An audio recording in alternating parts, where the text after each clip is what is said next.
Welcome back. அடுத்ததா பார்க்க போற விஷயம் என்னன்னா, இந்த டாக்ஸ் கால்குலேஷன் ரீஃபண்டா இல்ல பேயபிளா?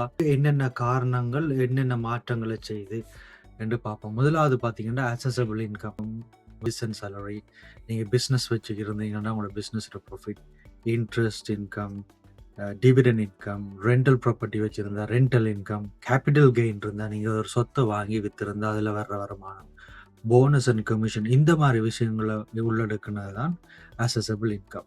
அந்த இன்கத்திலிருந்து அலோவபிள் டிடக்ஷன் என்று சொல்றோம். அதாவது இந்த வருமானங்கள் உழைக்கிறதுக்கு நீங்க செய்த செலவுகளை கழித்தான் சொல்றது டிடக்ஷன். அந்த செலவுகளை கழிச்சா வர்றது தான் டாக்ஸபிள் இன்கம். டாக்ஸபிள் இன்கத்துக்கு தான் நான் ரெட்ல மார்க் பண்ணியிருக்கு. டாக்ஸ் வந்து கால்குலேட் பண்றோம்.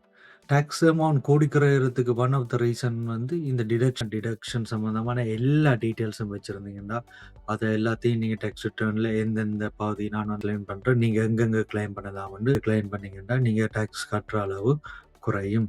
ஸோ டாக்ஸ் வந்து நீங்க பார்த்தீங்கன்னா, டாக்ஸபிள் இன்கத்துக்கு தான் டாக்ஸ் கால்குலேட் பண்ணும்.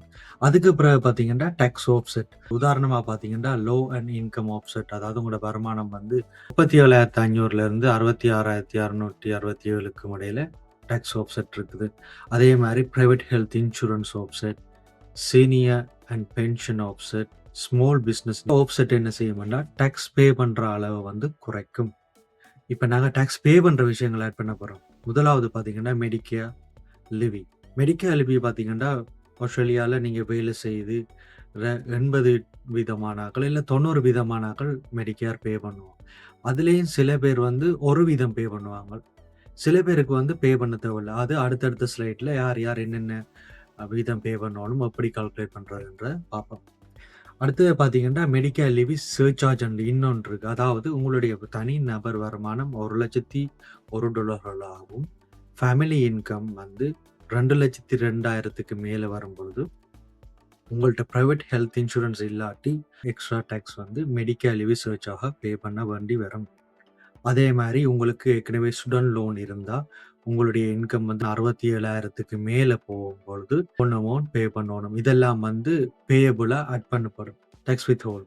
இந்த வரி என்ன செய்யும்னா, நீங்க ஒவ்வொரு கிழமையோ, மந்த்லி உங்களோட பாஸ் வந்து உங்களுக்கு பே பண்ணக்குள்ள ஓரளவு டாக்ஸ ஹோல்ட் பண்ணி வச்சுட்டு ஏடிஓக்கு அனுப்பிவிடும். இல்ல நீங்க பிஏஒய்ஜி இன்ஸ்டால்மென்ட் இருந்தா, நீங்க வந்து சில நேரத்துல 4 மாசத்துக்கு ஒருக்கா நீங்க ஒரு அமௌண்ட் ஏடிஓக்கு பே பண்ணியிருப்பீங்க.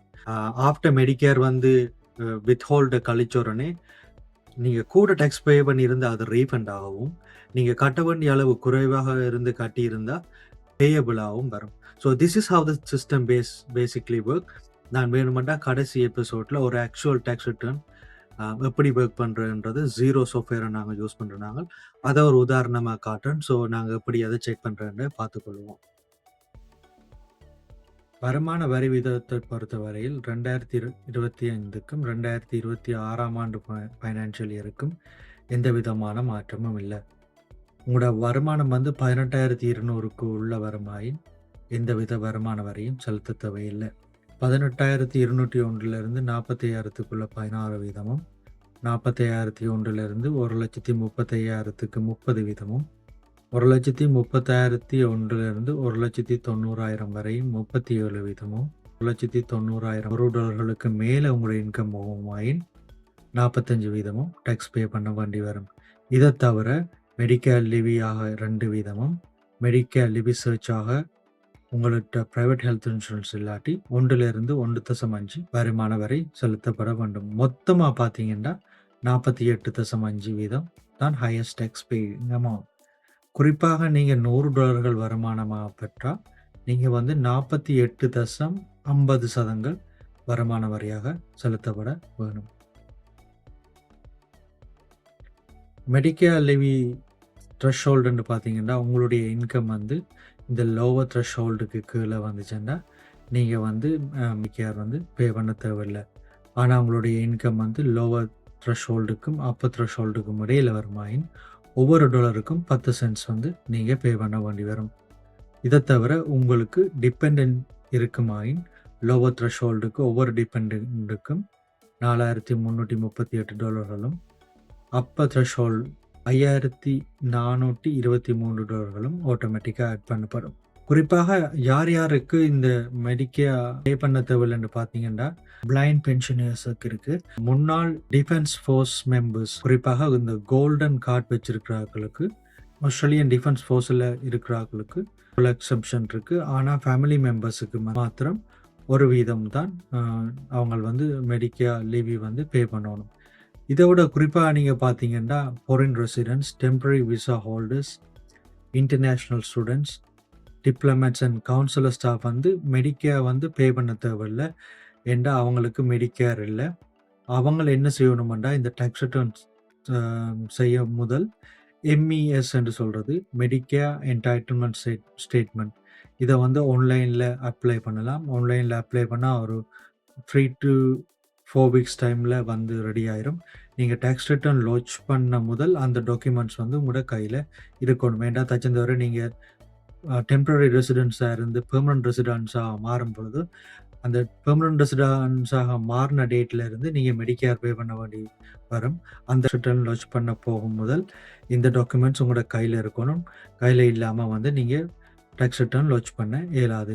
இது சம்பந்தமான மேலதிக தகவல்களுக்கு இந்த QC 27031 என்ற இந்த கோட் இருக்குது. இந்த கோட வந்து நீங்க ATO வெப்சைட்ல சர்ச் பண்ணீங்கன்னா, டைரக்ட்டா இந்த மெடிக்கேர் லீவி த்ரெஷ்ஹோல்ட் பேஜுக்கு கொண்டு போகும். அது சம்பந்தமான தகவல்களை நீங்க அதிலிருந்து பெற்றுக்கொள்ளலாம்.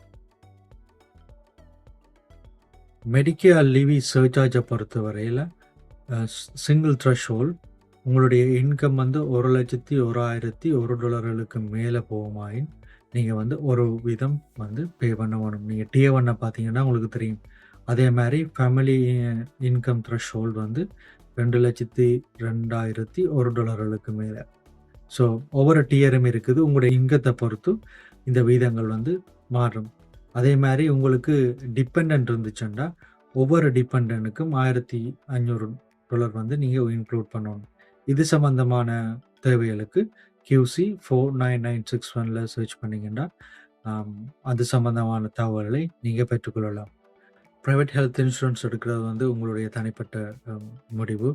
ஆனா, நீங்க போன வருடம் நீங்க மெடிக்கேர் லீவி சர்சார்ஜ் பே பண்ணியிருந்தா, டாக்ஸ் ரிட்டர்ன்ல பார்த்தீங்கன்னா, எவ்வளவுன்னு தெரியும். அந்த அமௌண்ட்டுக்கு நீங்க பிரைவேட் ஹெல்த் இன்சூரன்ஸ் எடுக்கலுமாண்டா, நீங்க எடுத்தீங்கன்னா, உங்களுக்கு வொர்த் இட். ஏன்டா அதில வந்து ஆம்புலன்ஸ் கவர்லேருந்து முக்கியமான எல்லா கவரும் இருக்கும். So, if it's emergency and it's really Worth it.